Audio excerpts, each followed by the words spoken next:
I was recently reminded by a well-intentioned member of the class of 2013 that Miss Baker, the form dean of that class, is actually closer in age to her seniors than she is to me. Thank you, I thought. Why then do I so often seek her counsel, her guidance, and her friendship? Sarah Baker possesses a unique combination: the wisdom to understand and to listen, the honesty to tell you exactly what she sees, even if that is hard to hear, and finally, the sincere decency and compassion to help you find your way. I am thankful that Episcopal has brought me a friend and a real colleague like Sarah Baker. Please stand to greet the class of 2001 graduate, Sarah Baker.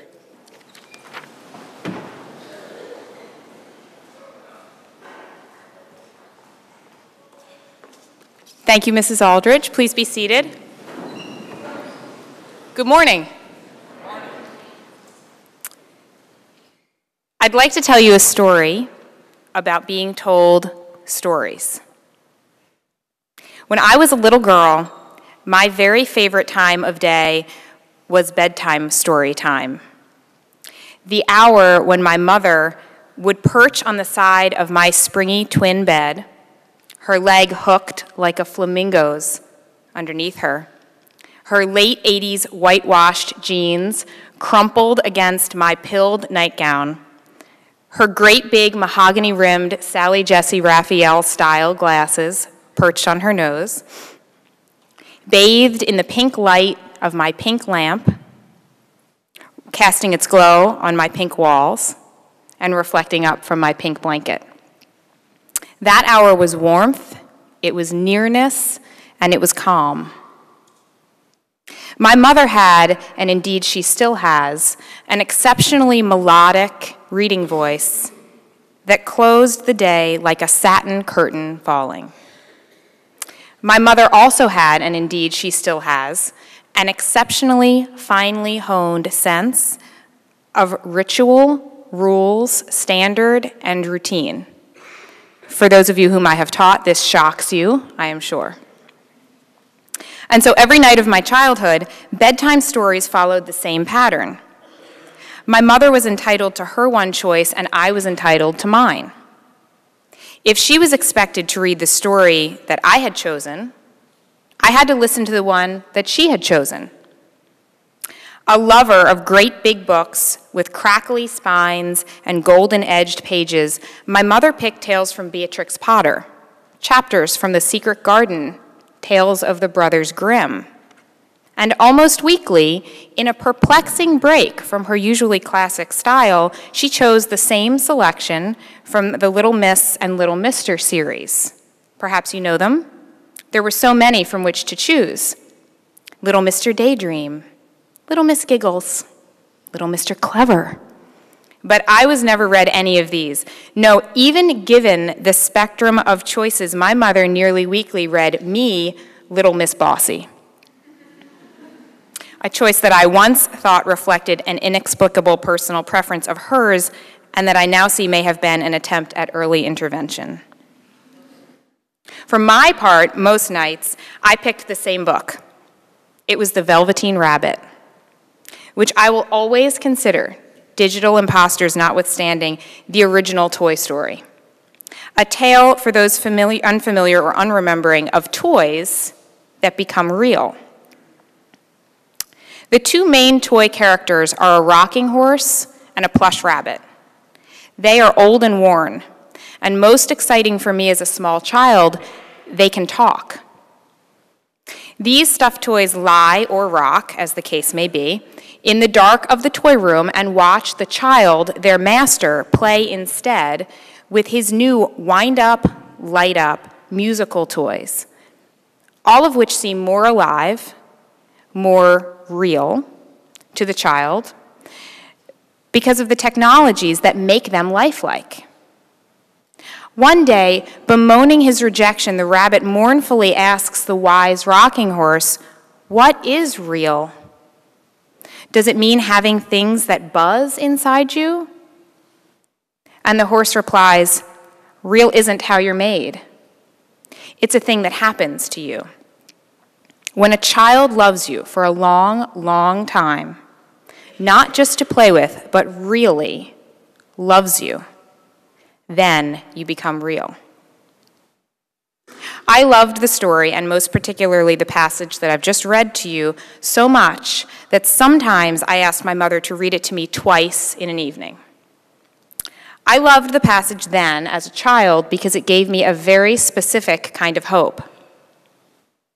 My most loved toy at the time was a bear named Bobo, spelled, I would note for the record and for his pride, B-E-A-R, B-E-A-R. That is Bear Bear, but as pronounced by a child who could not say her R's, Bobo. And this story made me believe that I could love Bobo alive, that I could love him real. Years hence, having loved the sparkle out of Bobo's eyes and the fur off of his coat, and yet still finding him an uninspired conversationalist, I love the passage still. I read the passage still. I do so because it gives me hope. Hope now more broadly in the ultimately transformative power of love.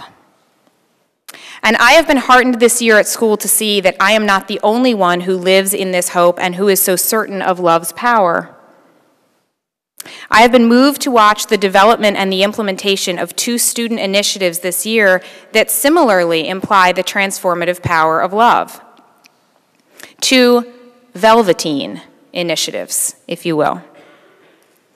The EQV campaign for unity, pride, and positivity is the first of these. And while it was certainly powerful to watch the 10 EQV seniors conceive of the idea that the members of this community should show their love of this place and of each other to each other, it has been even more fulfilling to watch you all embrace the idea. I have been struck repeatedly this month with the notion that what we are doing as we nominate each other for shield pins, take the hand of a little child, or cheer our throats sore, is not to create love at all, but rather to express the love that we already have inside of us, to show it to one another, to love our school into the place we believe it already to be, to love it, that is, real. But I said that there were 2 Velveteen initiatives as far as I see it, and the second is this year's chapel theme. I know that my next statement will pit me against a body of dissenters, but I love our chapel theme this year. I love it because it encourages healthy debate between believers and non-believers and among believers themselves. I love it because it inspires fierce conversations in faculty rooms and classrooms, over email and in lounges.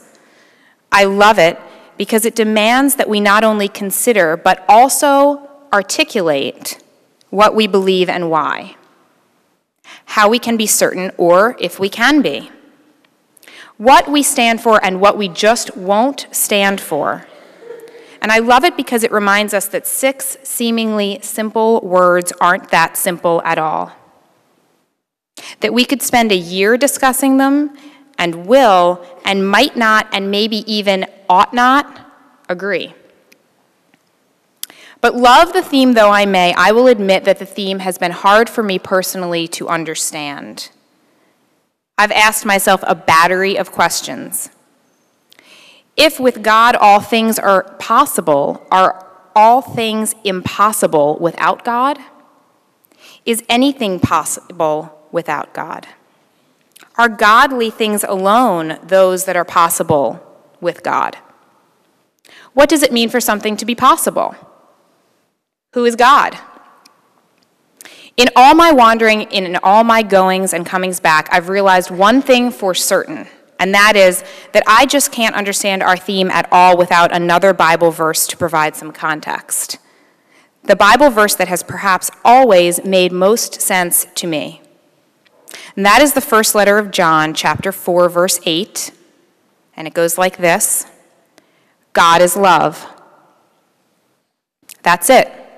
3 words, God is love. If God is love, then I can understand why with God all things are possible.